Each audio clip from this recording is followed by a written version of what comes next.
Бұрынғы өткен заманда бір хан өзінің қол астындағы халқына жар салады. Бүкіл халық жиналған соң хан кімде-кімнің әкесінің жасы 60-тан асқан болса, ол шалды айдалаға алып барып тастау керек. Жасы 60-тан асқан шалдың не керегі бар? Оның қолынан іс келмейді. Үйде жатып, тапқан таянғандарыңды ішіп жегеннен басқа оның бітірер ісі жоқ. Шалдарыңды құртыңдар. Ал мұны қабыл алмағандардың басын аламын дейді. Хан жарлығы екі болама. Жаңағы сөзді естіген халық, шал әкемізді аман алып қаламыз деп жүргенімізде, өзіміздің басымыз кетер, ханның деген ақ болсын дейді. Ханның үкімі жүзеге асырылып, көп замандар бойы жұртқа міндетті заң болады.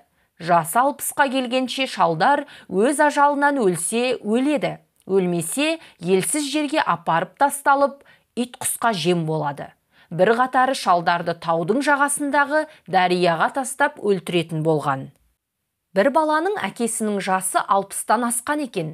Әкесін үйге сақтап, елге көрсетіп қоюға болмайды. Жасы болса келді, өлетін де түрі жоқ, шал әлі ширақ. Сондықтан бала әкесін арқалап, таудан асып, терең дарияның жағасына тоқтайды. Әкесін бір тастың үстіне отырғызып, өзі де отырып дем алады. Әкесі оған күледі, ал баласы қайран қалады. Шалды өлтіруге алып келемін, бұл неге жетісіп күледі деп ойлайды да бала әкесінен сұрайды. Әке, мен сізді өлтіруге алып келемін, сіз не үшін күлесіз дейді. Сонда шал байғұс, атаңа не қылсаң, алдыңа сол келер деген мақал бар ғой балам.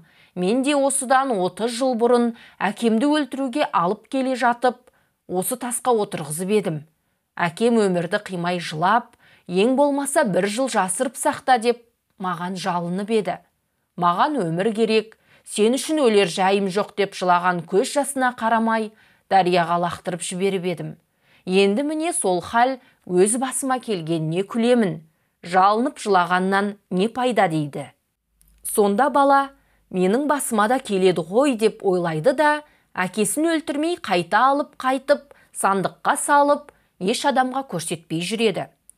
Күндердің бір күнінде хан алыс жолға әскер жүргізбекші болып, бүкіл елге жар салып, жігіт жинайды.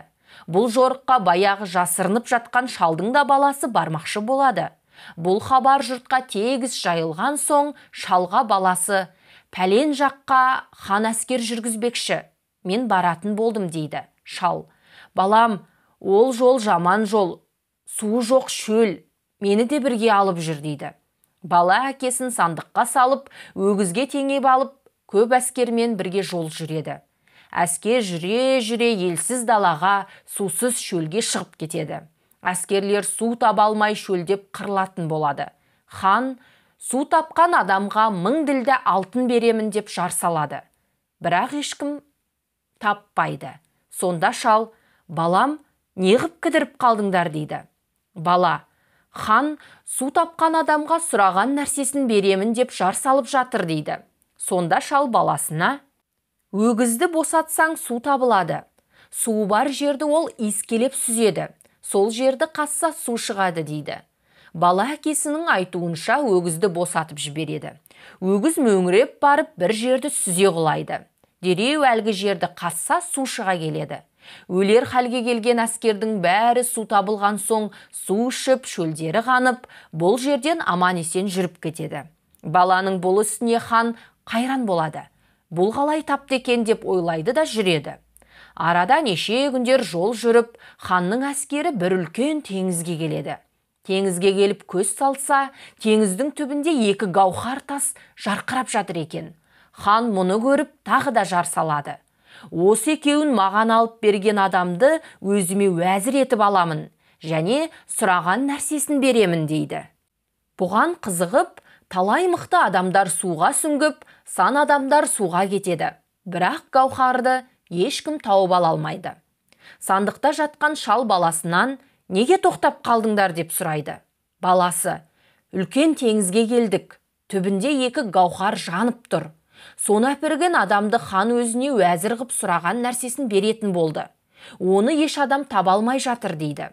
Шал, балам, ол гауһар судың түбінде емес, теңіздің жағасында болу керек. Айналаңа қарашы, құстың ұясы бар ма екен дейді. Баласы қарайды. Қараса теңіздің жағасынан бір бәйтерек шығып тұр. Басына құс ұя салған екен. Мұны көріп баласы әкесіне бар екен дейді. Шал, гауһар суда емес, сол құстың ұясында. Суға сол ұядан сәулесі түсіп тұр. Ол гауһар бұл жерде болмайды.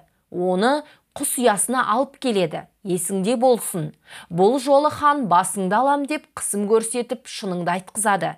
Күнәмді кешір деген уәдесін алып шыныңды айтарсың дейді.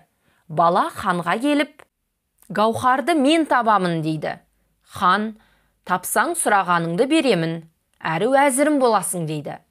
Бала жаңағы ұядан гауһарды алып береді.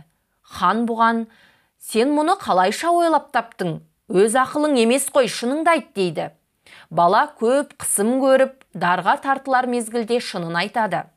Хан шалды сандықтан шығарып, баласын уәзір етеді де, елге келген соң шалдар өлтірілсін деген бұрынғы заң жоғалсын, кәріні сақтау керек деп қайтадан елге жарлық таратыпты. 60-қа келгеннен ақыл сұра деген мәтел осыдан қалған екен.